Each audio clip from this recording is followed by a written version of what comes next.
양육을 포기한 영아를 임시로 보호하는 간이시설을 베이비박스라고 하죠.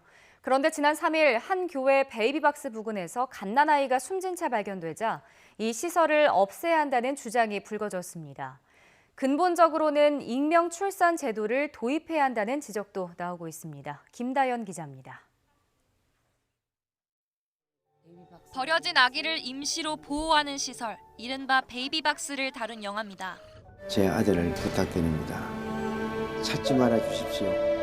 죄송합니다.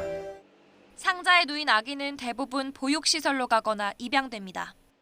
지난 2009년 만들어진 베이비박스입니다. 지난 10여 년 동안 이곳에 맡겨진 아기는 1,800명이 넘습니다.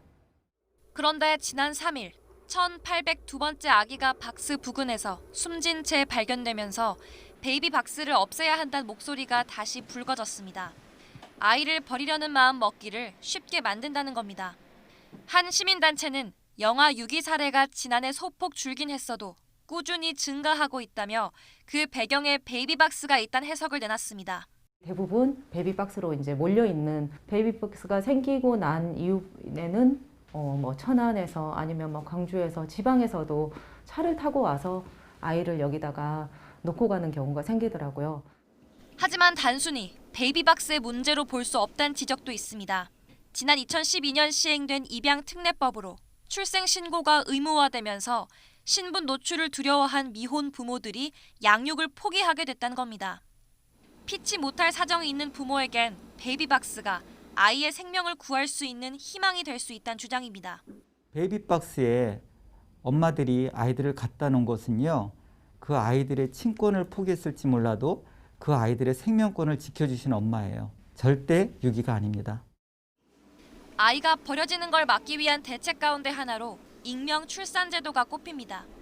독일의 경우 자녀의 출생 기록부에 친모의 가명도 등록할 수 있게 했는데 아이가 16살이 될 때까지 신원은 철저히 보장됩니다.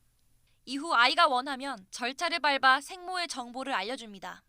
생모는 자신의 신상에 관한 어떤 기록도 남기지 않고 아이는 남겨준 채 병원을 떠날 수 있도록 출생 시부터 친생모와 그 자녀의 친자 관계가 단절되도록. 우리나라에서도 지난해 이와 비슷한 법이 발의되기도 했지만 사회적 합의가 이뤄지지 않았다는 이유로 통과되지 않았습니다. 국내에서 버려지는 아기는 매년 120여 명. 어린 생명의 안타까운 죽음이 더는 나오지 않도록 제도 개선 논의가 필요한 시점입니다. YTN 김다연입니다.